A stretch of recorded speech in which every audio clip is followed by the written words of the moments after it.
So, you're thinking about starting a Shopify store in 2026? That's awesome. But let's be real for a second. It's also pretty tough. That's exactly why we're here. We're going to walk through a complete expert roadmap to help you not just launch, but actually succeed. All right, let's dive in.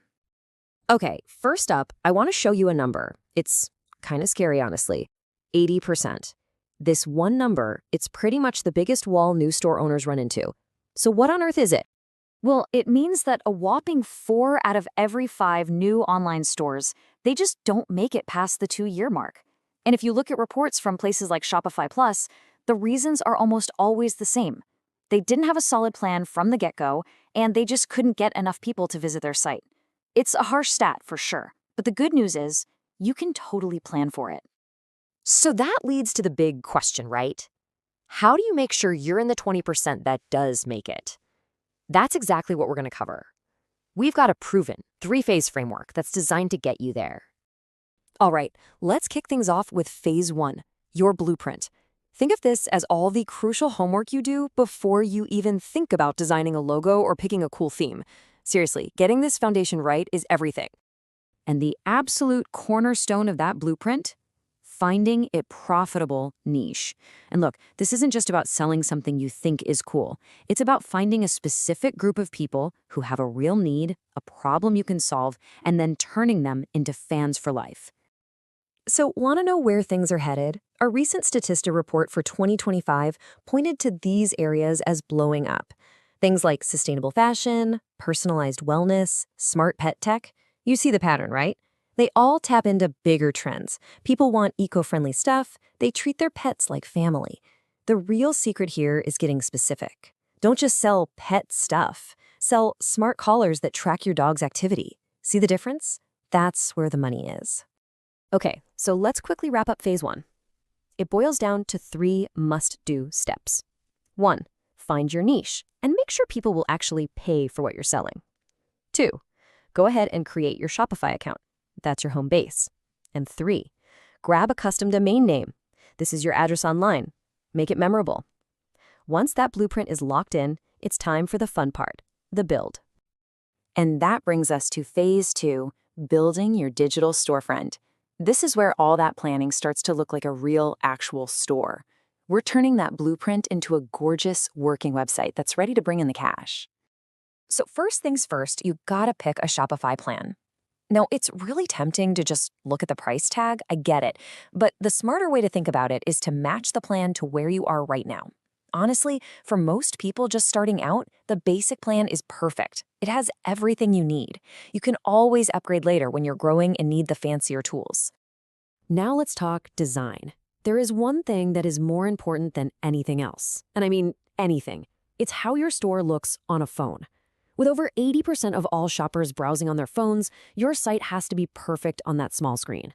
A mobile-friendly theme isn't a nice-to-have anymore. It's literally a must-have if you want to stay in business. Check out this stat from the Baymard Institute. It's a huge deal. Almost half of all people who abandon their shopping carts do it because of surprise costs, like shipping, or because they couldn't pay the way they wanted to. The takeaway here couldn't be clearer. Be totally upfront about every single cost. No surprises.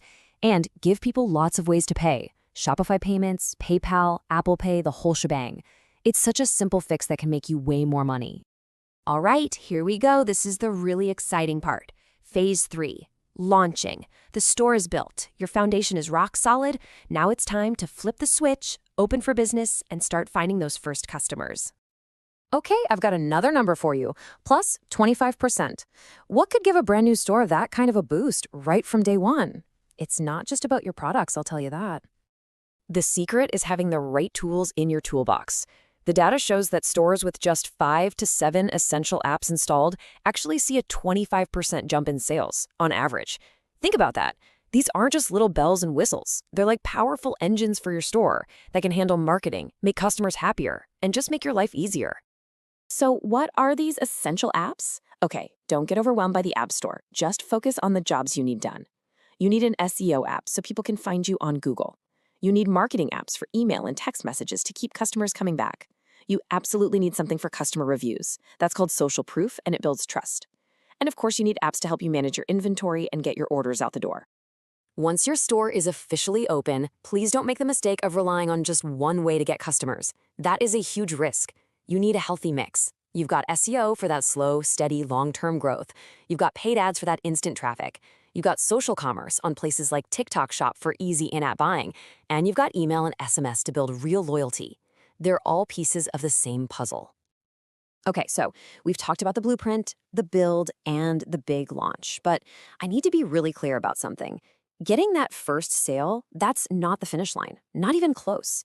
The last and maybe the most important part of all this is realizing that your journey is really just getting started. And that's the real secret to sticking around for the long haul. The launch is the starting line. Real growth comes from what you do next. It's about always testing things, paying attention to your numbers, tweaking your store, and, this is a big one, working just as hard to keep the customers you have as you did to get them. Look, I know this whole thing, from finding that niche to figuring out marketing, it can feel like a lot. It's totally overwhelming sometimes. But the good news, you really don't have to go it alone. Just by following a roadmap like this, you're already way ahead of the game. And hey, if you want some one-on-one help to make sure you get into that top 20%, there are experts out there. Companies like StarterX even offer free chats to help you figure out your next steps. It might be just what you need to go from a plan to a profitable business. So, I guess the only question left is, what are you going to build?